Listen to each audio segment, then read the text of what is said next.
Well, okay. Oh gosh. What's up, dudes and lady dudes? Welcome back to Just Nuts. Tonight, something wild. So if you didn't know, the Jump Festa live stream is going on all tonight. I actually think it still might be going on, or it just ended, something like that. And we got a ton of information, including our next Master Rule update right here, right now. And we have some other stuff too. We'll take care of a bunch of stuff in this video. So, starting with the Master Rule update. As of April 1st in the OCG only, Fusion, Synchro, and XYZ monsters will be summonable to the main monster zone in addition to the extra monster zone. The rules for Pendulum and Link monsters will remain the same. You are not limited to one of each. The name of this update will be Master Rules April 1st, 2020 revision, not Master Rules 5 or 6 or new Master Rules 2. Nothing like that. It's just going to be like I guess it's going to be just like Master Rule 4 revised, I guess. But the key thing here is that Fusion, Synchro, and Xyz monsters are no longer hindered by the Link summoning mechanic and by the fact that you have to open up zones and stuff before being able to summon them. You can just go right into them, into other zones. I think Konami learned that like Fusions, Xyz, and Synchros were kind of just being held back. Or held back too much. When you look at like our format and really the only Synchros, Fusions, and Xyz that are able to prosper, it really is like limited. In terms of like decks, like what Salamangrates. Mirage Stalio, but like it's such an integral. It's so intertwined with their strategy that it's like so easy to make even with the Link summoning. There, you see for like Strikers, no. Like Thunder Dragons, I guess there's fusions, but like they have a different way of summoning than actually fusing. They have like a super easy way to get their fusions on the board. And Orcus make Dingirsu, but you make Dingirsu just by overlaying them onto a Link. So like there's like so many things here that are just like that there's so many like almost we use these types, but like not really. So this is wild. I'm sure a lot of strategies are definitely going to benefit this. This makes me like nervous for if we do start taking off Zodiac stuff. I've been like fighting this whole time to like take Zodiac stuff off the ban list and stuff. But now this like makes them so much better because you don't have to open zones with Link plays before you can just start going into their XZs. So I definitely would be skeptical of something like that. But still, that's wild. That's wild. I don't want to spend too much time on this because it's just too much for me to react to right now. I might have to make another separate video this week, like doing a discussion video on like what decks get a huge buff, how much the game will change from this, and this is insane. Next up, we have 2 new cards for Eternity Code actually revealed, which is pretty cool, including a Traptrix XZs. But we'll get there in a sec. First, we're going to look at Codebreaker Virus Berserker.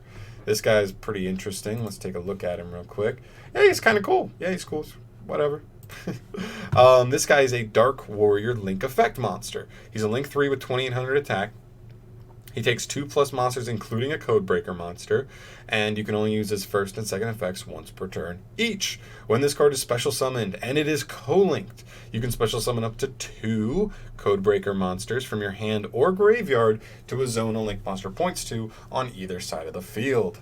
Second effect, during your main phase, you can destroy a number of spell and traps your opponent controls up to the number of linked Codebreaker monsters your opponent controls. So that's another interesting effect.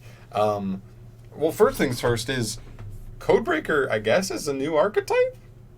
That's what I'm guessing here. Code breakers, unless these are supposed to be code talkers, but I don't think so. He's a warrior, not a Cyrus. I'm pretty sure this is going to be like a new archetype, essentially, or at least a new type of couple monsters or whatever.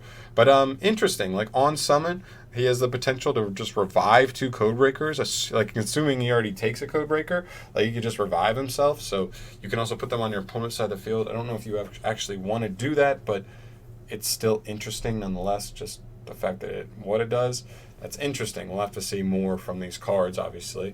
And the second effect is also solid. Destroy a number of spell trap with the number of Codebreaker monsters your opponent controls. You could summon one to a zone you point to and then just get a free pop. Really, just a free pop of a back row. He seems like an interesting card. He's a Link 3, so it's kind of hard to judge an archetype off of a Link 3, more like of all things. So we definitely got to see what other Codebreaker cards we get in Eternity Code, but interesting start, for sure. And then we have Traptrix Aromes. This is an Earth Insect XZ effect monster. It's a rank 4, completely generic, has 2200 attack and 600 defense. I really, really like that. One of my biggest knocks on why I don't actually like going into Nepenthes as a Traptrix player is because it's so passive. I mean, when you make Nepenthes, you know for a fact you might not be able to be offensive, like coming at your opponent for a minute. And that's really annoying. But Aromes is not like that. 2200, you can summon her in attack mode and go use her in the battle phase, which is really nice. Anyway, her second and third effects are hard once per turns. The first effect says she's unaffected by trap cards. That's kind of par for the course. Just nice, especially in certain matchups, but just nice more than anything. Can't be a permanence, whatever. You can detach 2 XYZ materials from this card to special summon 1 level 4 insect or plant monster from your graveyard. That is so clean. That is so clean, especially if you used a Murmelio to summon Aromes. You just revive a Murmelio, pop a spell or trap, right? That can just be back row removal.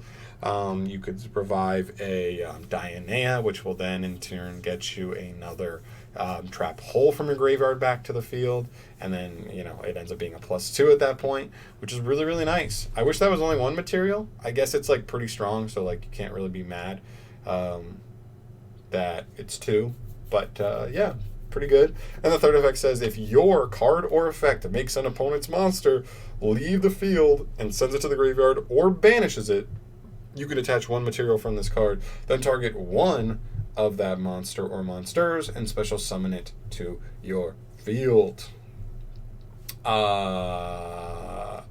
That's pretty cool. I mean, one of the things is that like I would play a lot of people like to play like compulsory evacuation device in this deck, but this effect doesn't necessarily work with that because it doesn't send it to the graveyard or banish it. So this really is specifically working with a lot of trap hole cards. I'm sure there are some other generic cards that can do that, but they're a little more few and far between as far as that goes. But still definitely interesting that you can just take them as a material there and just at least keep them from your opponent and at least push for game. I like this. It allows you to be so much more offensive with this. That's one thing that's really, really nice about this is, you go Sarah, you summon this under Sarah, you revive a monster. There's 3 monsters on the field right there. You got 3,000 between her and Sarah, and then probably 15 to 1,800 from your other one. And then if you can do this, like use a removal effect on your opponent, you get another monster. So it really does allow you to be much more offensive in what was probably this deck's biggest weakness is not being able to be as offensive as you a lot of times want to be. So this is really nice. I think it's a nice card. I think it's definitely playable in the deck. I was worried when I saw that it was an Xyz, and I was like, but Redoer is already so good in the deck, and like I don't know if there's another Xyz you really want to be going into consistently. But this one's a nice extender, so I think it might be worth it, especially under the new Master Rules. It'll be even more interesting. Moving on, we have another new app that Konami, I guess, talked about in their live stream. It's a new app to aid duelists. You can set up like life point counters and stuff like that. Toss a coin, add a timer, life points, roll dice, all that stuff, which is pretty cool. You can also take pictures and use image recognition to pull up card information on the app. So you could just take a picture of a card and it would immediately take you there, as well as some other stuff where you can just, I guess, look up pretty much every card in the game, so you don't have to use off-brand like card databases. Hopefully it's free because the one I have now is free. And yeah, so some other stuff. It says you can also draw 5 from your deck selection, so simulating opening hands, which is pretty cool. Which is pretty cool. Oh, I guess like okay, so this says like non-members can register up to 10 different deck lists. So I guess if you have a free version, you can only have 10 deck lists, but if you don't have the free version, you could something. So hopefully you get enough with the free version. That'd be pretty cool. But just a cool app. I actually am definitely interested in taking a look at this when it does come out. And then the last thing here is Rush Duel information. So this is another really interesting piece of information as we got this revealed. So I want to start with these guys.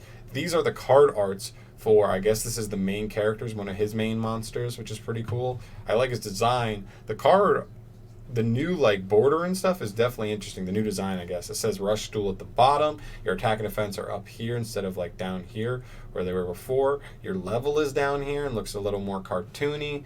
Your attributes a little bigger. Like not crazy design differences, but definitely different. And keep in mind this is just this is like a, I don't know, like a generated picture. This isn't a straight up picture of the cards, so they may look a little more like Yu-Gi-Oh cards, because my picture I was like almost like this doesn't even look like a Yu-Gi-Oh card. So I think it will look a little more like it once we actually like delve into it. Here's a dragon guy, same thing, just different, setup or different whatever stats or whatever, which is pretty cool. So as far as Rush Duels go, the main concept of Yu-Gi-Oh! 7s is focusing around Rush Duels. But what is Rush Duels? From the brief Q&A held at the Jump Festa with the main cast, Rush Duel is a new concept created by the protagonist Yuga. He creates it himself. Okay. Apparently he doesn't like the concept of rules, but rather building his own road forward. Of course, road being a pun in his own name. Ooh. I do like that, though. He's kind of rebellious. He makes his own rules. However, we quickly learned that from April 2020, Rush Duel will be also introduced as a new product for the OCG, as in the physical card game. Okay, so they're actually going to make... So it's almost going to be like speed duels.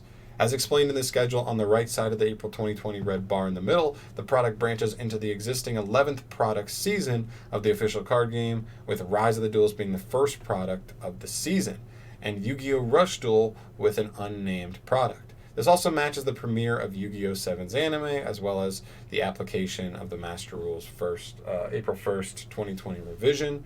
Okay, interesting. So is that first product... How much of that is going to be Rush Duel cards, and are the Rush Duel cards going to translate over to the regular card game that we're going to be playing here in our formats, or what? I'm curious if this is going to be like Speed Duels, where they have Rush Duel cards, and they have their own format, but Rush Duel cards can also be played in our TCG, in the OCG, in like the regular standard formats. I'm really curious about that and how that works out. Because if they're getting new cards, it'll be an interesting balance for Konami to try and make it so they're good in their own format, but also like we're not going to be interested in them unless they're good in our format as well. So I'm really curious how that works out. The three characteristics of Rush Duels, however, is it uses specialized cards. Okay, so that answers that. New cards that are easy to interpretate, okay, and very attractive are introduced. Continuous summoning. You can summon any number of monsters per turn. Well, that's never really been a problem. You just could only summon as many times as you had access to. Mass drawing. Each turn you draw into your hand becomes 5? That won't fly. A lot of people are not going to like that. Maybe some people will like that. For the first point, as you have probably seen in other articles, the cards look very different from standard Yu-Gi-Oh cards like this. For the second point, the stream clarified that for example, under the existing rules, you are only allowed one normal summon or set per turn. In a Rush Duel, as long as you have monsters in your hand, you can keep playing as many as you want. Oh man, if you have a level 5 or higher monster, you can tribute summon it as usual in the same turn. The third point replenishes your hand after playing several monsters from your hand by drawing cards in each of your turns until your hand size becomes 5. This sounds crazy. This is so nuts. Holy crap, I don't even know how to process that. I didn't even read any of that before. I took a look at the cards and I thought they looked interesting and wanted to talk about that. I didn't even read these 3 special rules. That's insane. That's so wild. All right. I don't know what else to say, guys. I guess I need to leave it up to you. There's just too much information for me to process all in one video. This is already a decently long news video as is. All I can say is really let me know what your guys' thoughts on everything. The new monsters, if you think they're interesting. The new Master Rules, for sure. That's huge. This app, I guess, is one of the smaller news, but if you're interested in it, sure. And then this new format. That's insane. This sounds like freaking Pokemon. Draw until you have 5 cards in your hand every turn. That's insane. Oof. So much going on here, guys. I'll leave it up to you, though. Definitely let me know your thoughts down in the comments below. If you want to see more news videos from me in the future, go ahead and subscribe to the channel for that. And I'm going to leave it there. This is insane. Peace.